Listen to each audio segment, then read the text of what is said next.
Okay, this is the Feastel structure. So before explaining the Feastel structure, you have to know what is Feastel cipher. So the essence of the Feastel cipher is to develop a block cipher with the key length of k bits and the block length of n bits, allowing a total of 2k possible transformations in the thing.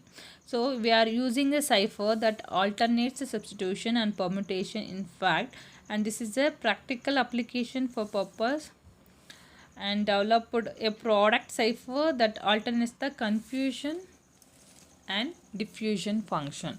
So what is confusion, what is diffusion means, here is the thing.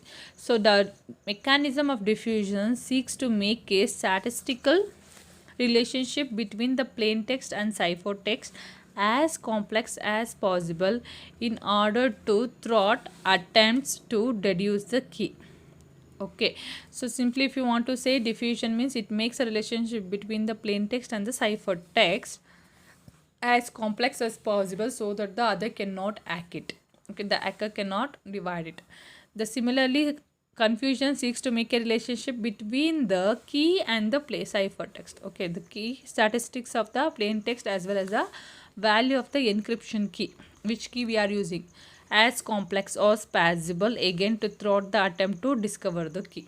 Okay, so this is the main definitions: diffusion and confusion. Okay, after that, cipher structure. What is Feistel structure is?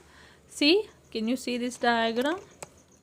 Here, whatever the plain text is there, that was divided into two halves, left half and the right half. Okay, now the right of what is there, that will take one key and it will do some Feistel operation. F means some Feistel operation will be performed, and that answer will be given as XOR to the left half. Okay, left half. Again they will swap the thing. Now while swapping this side, R will be swapped on the left side, and the left data, whatever the operation performed here, no, that answer will be swapped on the right side. Again on that answer only we are applying the another key, another Feistel structure operations, and XOR operation will be done on the OR not. Okay, like this the things will be repeating till how many rounds are required. Okay, as for DES we are using the 16 rounds. So here they explain the basic structure. So round 0 to round L. Okay, so for each round the different key will be used. At last you will merge the both the data, that will be our ciphertext.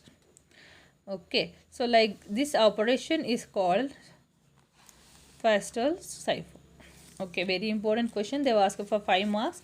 So here you have to explain the things divided into two halves, L naught and R naught, and the two halves are passed through the n rounds of processing, that combining the procedure of the complex block. So these things you have to explain them. Okay, each round I as an input of Li minus 1 and Ri minus 1 derived from the previous round. So here we are using the answer which is derived from the previous round. No, so that they have explained here. As well as the subkey ki derived from the overall key. Now, whichever the subkeys are used here, that is derived from the basic key. Okay, basic key k. So in general the subkey ki are different from the k and from each other. So there will be each different keys. That's what I have explained. So this is about the Feistel structure. If you write this diagram and explain about this is more than enough. So neatly draw the diagram and explain.